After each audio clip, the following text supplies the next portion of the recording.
नमस्कार दोस्तों, आज के इस वीडियो में लोग बात करने वाले हैं इसोमेप्राजोल गैस्ट्रो रेजिस्टेंट टैबलेट के बारे में। आखिर गैस्ट्रो रेजिस्टेंट टैबलेट्स को क्यों कहा जाता है, इसके क्या काम है, कब इसको लेना चाहिए, कितने डोज में ये अवेलेबल होता है मार्केट में और कितना डोज देना चाहिए, कब देना चाहिए, इससे कौन कौन सी बीमारियां खत्म होती हैं, इसके बारे में हम इस वीडियो में डिस्कस करने वाले हैं।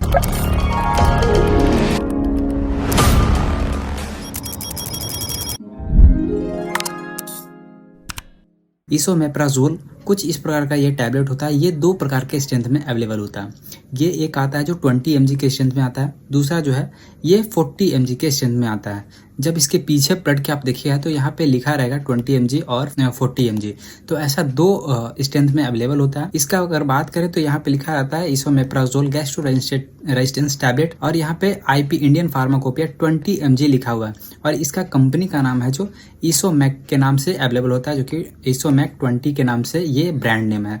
तो ऐसा कुछ होता है, ये सिप्ला कंपनी बनाती है। यहाँ पे भी कुछ इसी प्रकार का ये दिया हुआ रहता है, जहाँ यहाँ पे सिर्फ 40 mg जो है वो अलग हो गया होगा, 40 mg जो है वो अलग हो गया, इसमें 20 mg है, बस यही अंतर होता है। आई होप कि आपको समझ में आया होगा इसोमेप्राजोल गैस्ट्रो रेजिस्टेंट टैबलेट के बारे में कि कितने स्ट्रेंथ में अवेलेबल होता है। इसी को बोलते हैं प्रोटोन पंप इनहिबिटर टैबलेट, मतलब कि PPI टैबलेट के ग्रुप में आता है। PPI इसको बोलते हैं प्रोटोन पंप इनहिबिटर। ये आपके एसिड रिफ्लक्स को कम करने में मदद करता है। अब यहाँ पे आते हैं क्या क्या यूजेस है इसके बारे में। तो देखिए, फर्स्ट यूज जो है, इसका यूज जो है गैस्ट्रो इसोफेगल रिफ्लक्स डिजीज में इसका यूज किया जाता है। इस टैबलेट का गैस्ट्रो इसोफेगल रिफ्लक्स डिजीज होता क्या है, इसको शॉर्ट फॉर्म में GERD कहते हैं, कुछ इस प्रकार का इसको GERD कहते हैं। अब ये क्या होता है, तो देखिए इसोफेगस क्या होता है, आपको नहीं पता हो तो ये देख लीजिए, ये आपका स्टमक है। स्टमक मतलब कि आमाशय, आमाशय हिंदी में इसको कहते हैं। यहाँ पे जो है ये ऊपर वाले हिस्से को इसोफेगस कहते हैं। यहाँ पे उसके नीचे जो होता है यहाँ पे स्फिंक्टर मसल्स होता है, वो हम आपको बताएंगे। स्फिंक्टर यहाँ पे लिखा हुआ है, स्फिंक्टर मसल्स होता है। अब यहाँ पे यहीं पे जो है एसिड जो है वो फुल हो जाता है, तो ये रिफ्लैक्स करता है, ऊपर की ओर आ जाता है, तो इसी को बोलते हैं ओपन हो जाता है, तो इसी को बोलते हैं एसिड रिफ्लैक्स हो रहा है, बाहर की ओर निकल रहा है। तो उससे हो सकता है कि आपको उल्टी हो जाए या फिर और भी तरह तरह का सिम्टम्स डकार आया, तो ऐसा हो सकता है। तो इसी को कम करने के लिए टैबलेट का यूज किया जाता है, जिसको कि इसोमेप्राजोल इसको कहते हैं। तो ऐसा कुछ ये होता है। अगर ज़्यादा हो रहा है तो उसमें 40 mg का इस्तेमाल किया जाता है, अगर कम होता है तो वहाँ पे 20 mg का इस्तेमाल किया जाता है।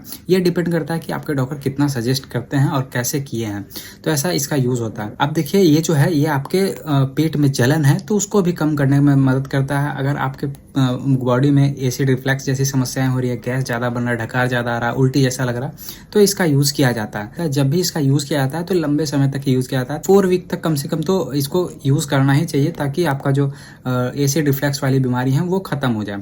तो ऐसा इसका यूज़ किया जाता है। अगर 4 वीक में नहीं ठीक होता है, सपोज दैट ये 4 वीक लिए, मतलब 4 सप्ताह लिए और टैबलेट को और नहीं ठीक हो रहा, तो आप उसको बढ़ा भी सकते हैं।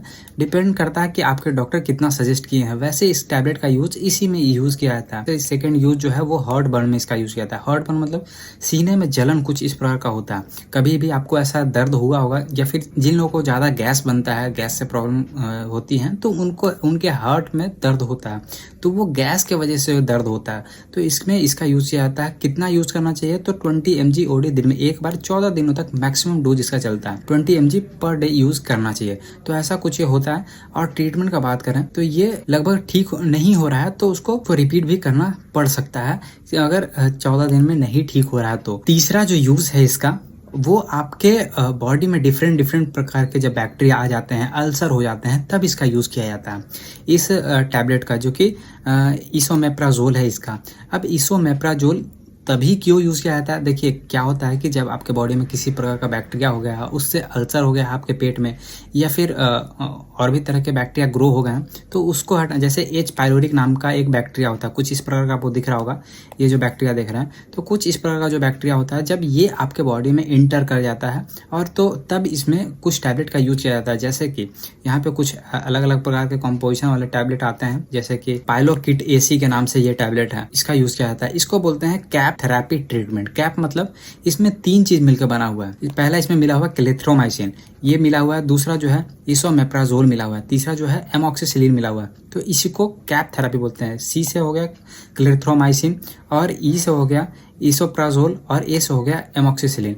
तो ये 3 चीज़ मिलके सी से क्लेथ्रोमाइसिन और ए से एमोक्सिसिलिन और पी से प्रोटीन पंप इनहिबिटर टैबलेट कुछ होते हैं, तो उसको यूज़ किया जाता है। तो इसी से ठीक होता है जब आपके बॉडी में बैक्टीरिया एंटर कर गए हैं, उसके कारण ये एसिड रिफ्लक्स हो रहा है, एच पायलोरी बैक्टीरिया जिसको बोलते हैं, उसके कारण ये प्रॉब्लम होता है, तब इसका यूज़ किया जाता है। आई होप कि आपको समझ में आया होगा। और कितने दिन तक इसका यूज़ करना चाहिए, तो 20 mg BD 7 दिनों तक यूज़ किया जाता है, या फिर 40 mg OD दिन में एक बार इसका यूज़ किया जाता है 10 दिनों तक। तो ऐसा इसका इस्तेमाल किया जाता है। तो इससे ठीक हो जाता है जो भी आपका एच पायलोरी नाम का बैक्टीरिया अगर आपके बॉडी में एंटर कर गया है। तो इससे क्या होता है कि जब आप कभी कभी जब NSAID ग्रुप का दवाई ले रहे हैं, जैसे कि non steroidal anti inflammatory drug होते हैं जो कि आपके दर्द की दवाई होती है, जैसे ट्रामाडोल है या फिर डाइक्लोफेनिक है, आइबुप्रोफेन है, या फिर और भी तरह तरह के जो आपके पेन रिलीफ मेडिसिन होते हैं, तो उससे क्या होता है, उसको लेने के बाद अल्सर जैसी समस्याएं हो जाती हैं, तो भी इसमें यूज़ किया जाता है इस टैबलेट को।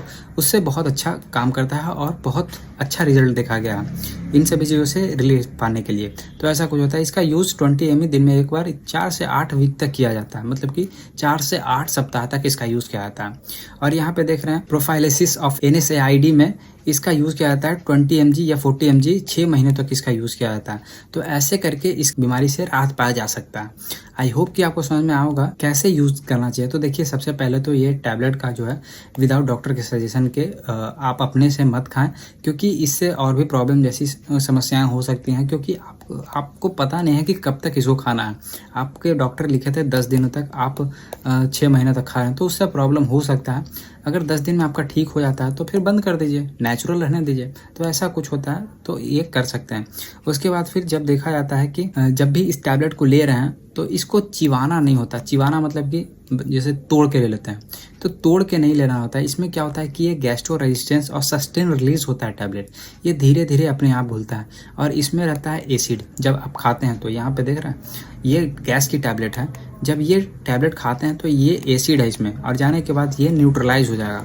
तो उसमें कुछ कोटिंग किया रहता है, इंट्रा कोटिंग रहता है। जैसे कि इसके पीछे जब पलट के देखिएगा ना, तो यहाँ पे हो सकता है यहाँ पे लिखा होगा इंट्रा कोटिंग, कुछ कैप्सूल होता है।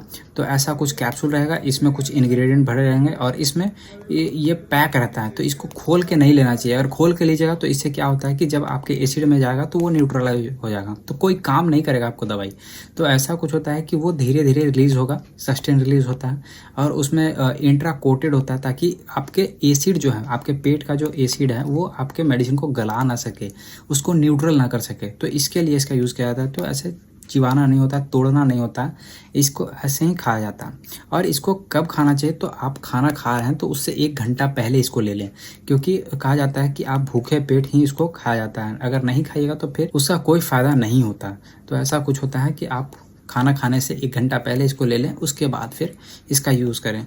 और इस दवाई का साइड इफ़ेक्ट भी है, जैसे कि डायरिया हो सकता है। कॉमन साइड इफ़ेक्ट सभी मेडिसिन के होते हैं, एलोपैथ जितने भी मेडिसिन हैं, तो उसके भी साइड इफ़ेक्ट हैं। जैसे डायरिया हो सकता है, हेडेक हो सके, नाउजिया हो सकता है, या फिर एब्डोमिनल पेन जैसी समस्याएं हो सकती हैं। ये जो है ये रेयर केस में ऐसे सिम्टम्स शो होते हैं, लेकिन इस टैबलेट का यूज़ जो है ये डॉक्टर अक्सर किया करते हैं। आई होप कि कभी ना कभी आप इस टैबलेट से रूबरू हुए होंगे, या फिर इस क्लास के ग्रुप से, इस ग्रुप के दवाइयों से आप रूबरू हुए होंगे। जैसे इसमें बहुत सारा आता है, इसोमेप्राजोल है, ओमिप्राजोल है, या फिर पेंटोप्राजोल है, ये सभी एक ही ग्रुप की दवाइयाँ हैं। तो आई होप कि आपको इसके बारे में समझ में आया होगा। अगर आपको अच्छा लगा तो वीडियो को लाइक करिए और चैनल को सब्सक्राइब कर लिया। मिलते हैं किसी और वीडियो में, तब तक जय हिंद दोस्तों।